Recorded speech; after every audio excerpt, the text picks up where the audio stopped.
ma'am, amo lang inan nga sa after mapahal sa piskal.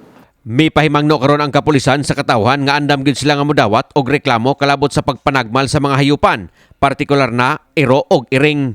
Kinihuman nga usa ka tawo ang ipasakaan og kaso sa kapulisan sa Police Station 11 sa Cebu City Police Office CCPO. Gumikan sa iyong paglapo niini sa iro og iring. Kasong kalapasan sa Republic Act 8485 kun animal cruelty ang gipasaka sa kapulisan sa usa ka Jason Fuentes sa Cebu City Prosecutor's Office.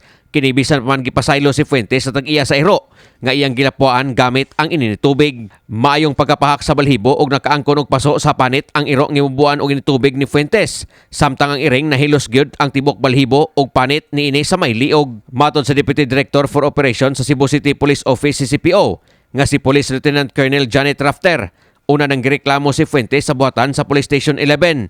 Human nga mao kini ang gitumbok nga milapwa sa iro nga ipanag-iya sa usa ka Gina Lucido. Base sa inisyal nga investigasyon sa kapulisan, desidido gayud matud pa si Lucido nga pasakan og kaso si Fuentes. Hinungdan nga dali usab nga giandam sa kapulisan ang kasong isangat bato kaniya.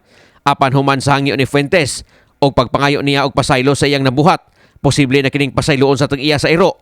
Apan gumikan kay naandam naman ang kaso sa kapulisan bato kaniya, hayan gisangat gyud kini sa piskaliya. Ato agid na no kay isa pa balaod gyud ni siya, so ato gyud ang ipa-implementar, and together with the city, actually mga few months ago or last part of the quarter mas ito sa 2022 na gikandak nga meeting ang ato ang veterinary DBMF nga about sa kanang pag-handle sa mga cases sa animal torture, mga ingon ana nga sa pagpa-implementar niining balaura. Ang pag-aksyon sa kapulisan pagpakita lamang matod ni Rafter nga ang kapulisan adunay gitahasan nga moatiman sa mga kaso kalabot sa mga hayupan. Gani sa maabot nga buwan matag police station sa CCPO, aduna nay animal welfare desk nga mo'y kasumbungan sa mga kaso sa animal cruelty.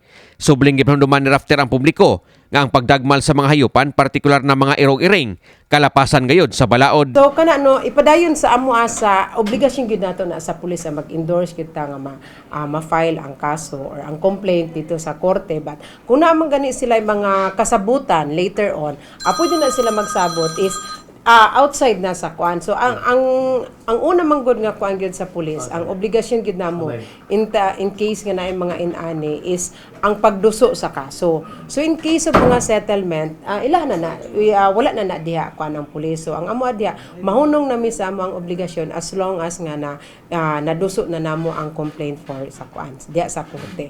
So og na sila mga regardless kung unsa ilahang kasabutan, ilahan na diha is wala na mi kuan na dili na mangilabot ang atong kapulisan. Nasayran nga si Fuentes gingong miangkon sa iyang nabuhat sa iro.